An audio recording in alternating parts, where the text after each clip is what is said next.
who should decide how well the budget has achieved its goals. That became the crux of a later exchange between leader of the opposition, Pritam Singh, and DPM Heng. DPM Heng questioned the need for a so-called independent Parliament Budget Office proposed by the opposition. Parliament Budget Office or officer is there to provide independent analysis, to confirm the nature of the budget, to confirm that programs are delivering the outcomes that are desired, as was quite eloquently put by the member for Aljunied, Mr. Leon Pereira, who said it's not just about getting an A for effort, it's about scoring an A for outcomes. If your focus is on outcome, may I ask if Mr. Singh and the Workers' Party members have read the interim report which I have put out in the Ministry of Finance website, widely reported in the papers, on what the measures have achieved. There is a reason why I put out the interim report, even though the full effects have not been done.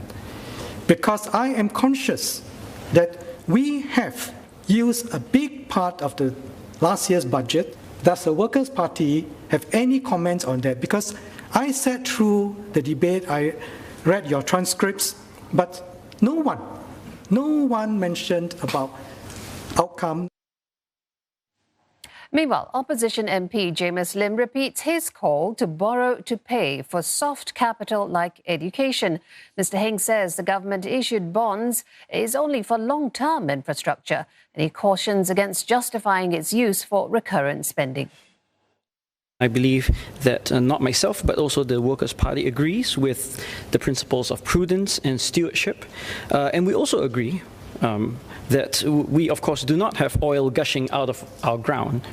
Now, that said, I think we can potentially have ideas gushing out of our heads, and that is precisely why I made the suggestion about soft infrastructure, and I wonder why Minister Heng remains dismissive of soft capital.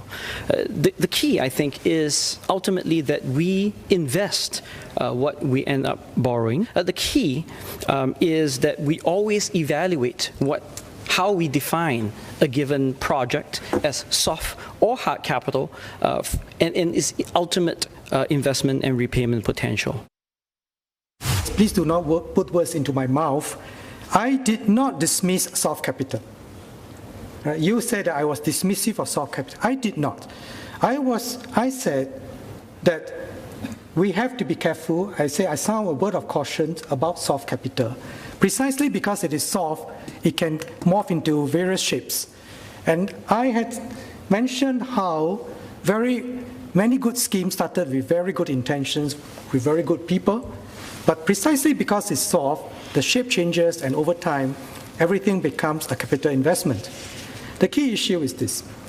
We have to be very careful with recurrent spending and be outcome focused, which was a point that Mr. Pritam Singh mentioned right at the outset.